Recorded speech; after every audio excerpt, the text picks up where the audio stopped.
Saturne. Il est des jours de brume et de lumière vague, où l'homme, que la vie à chaque instant confond, étudiant la plante, ou l'étoile, ou la vague, s'accoude au bord crollant du problème sans fond. Ou le songeur, pareil aux antiques augures, cherchant Dieu, que jadis plus d'un voyant surpris, médite en regardant fixement les figures qu'on a dans l'ombre de l'esprit. Ou, comme en s'éveillant on voit, en reflet sombre, des spectres du dehors errer sur le plafond. Ils sondent le destin, contemplent les ombres que nos rêves jetés parmi les choses font. Des heures où, pourvu qu'on ait à sa fenêtre une montagne, un bois, un océan qui dit tout, le jour prêt à mourir ou l'aube prête à naître, en soi-même on voit tout à coup, sur l'amour, sur les biens qui tous nous abandonnent, sur l'homme, masque vide et fantôme rieur, éclore des clartés effrayantes qui donnent des éblouissements à l'œil intérieur. De sorte qu'une fois que ces visions glissent devant notre paupière en se valant d'exil, elles n'en sortent plus et pour jamais emplissent l'arcade du sombre sourcil.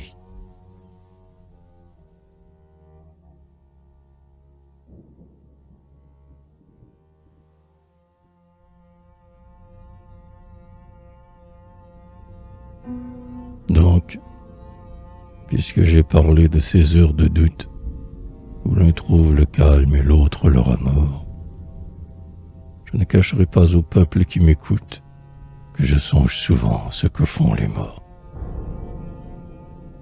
Et j'en suis venu, dans la nuit étoilée, à fatiguer de fois mes regards et mes vœux, et dans une pensée qui était mêlée aux racines de mes cheveux. À croire que la mort, continuant sa rune, là, se souvenant de son humanité, envolé à jamais sous la céleste voûte, à franchir l'infini passait l'éternité.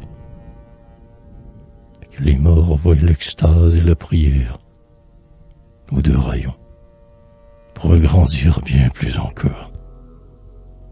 Et qu'ils étaient pareils à la mouche ouvrière, au vol rayonnant, aux pieds d'or, qui, visitant les fleurs pleines de chastes gouttes, semble une âme visible en ce monde réel, et, leur disant tout bas quelques mystères et tout, leur laisse le parfum en leur prenant le miel, et qu'ainsi, fait vivant par le sépulcre même, nous irions tous un jour, dans l'espace fermé, lire l'œuvre infinie et l'éternel poème, vers à vers, soleil à soleil, admirer tout système en ses formes fécondes, toute création dans sa variété, et, comparant à Dieu chaque face des mondes, avec l'âme de tout confronter leur beauté, et que chacun ferait ce voyage des âmes, pourvu qu'il ait souffert, pourvu qu'il ait pleuré. Tous, hormis les méchants, dont les esprits infâmes sont comme un livre déchiré.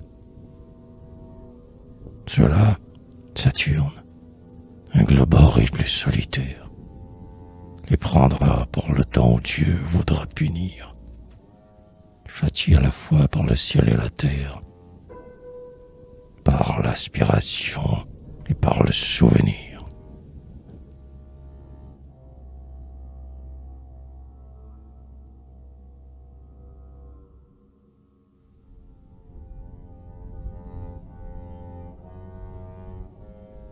Saturne, sphères énormes, astres aux aspects funèbres, bagne du ciel, prison dont le soupirail luit, monde en proie à la brume, au souffle, aux ténèbres, enfer fait d'hiver et de nuit.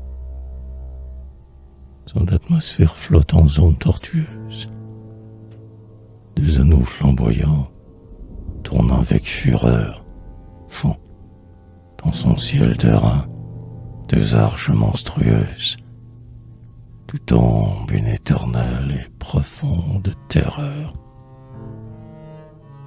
Ainsi qu'une araignée au centre de sa toile, il tient cette lune d'or qui lie à ses essieux.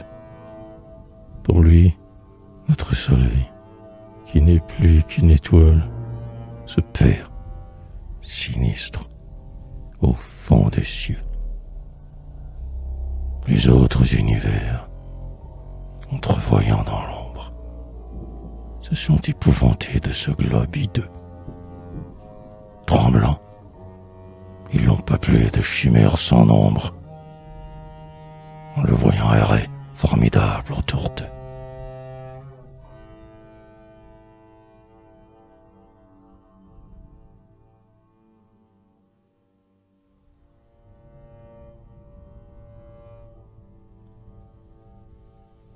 Ah, ce serait vraiment un mystère sublime que ce ciel si profond, si lumineux, si beau, qui flamboie nos yeux ouverts comme un abîme, fut l'intérieur du tombeau. Que tout se révéla à nos paupières closes, que, morts, ces grands destins nous fussent réservés.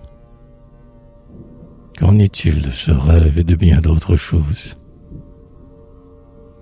Il est certain, Seigneur, que seul vous le savez.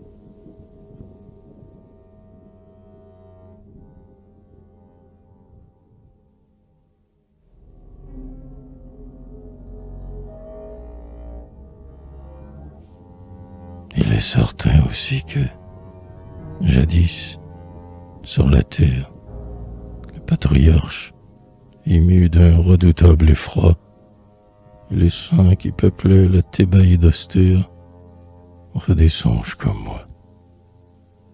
Que, dans sa solitude auguste, la prophète voyait, pour son regard plein d'étranges rayons, par la même fêlure aux réalités faites, s'ouvrir le monde obscur des pâles visions.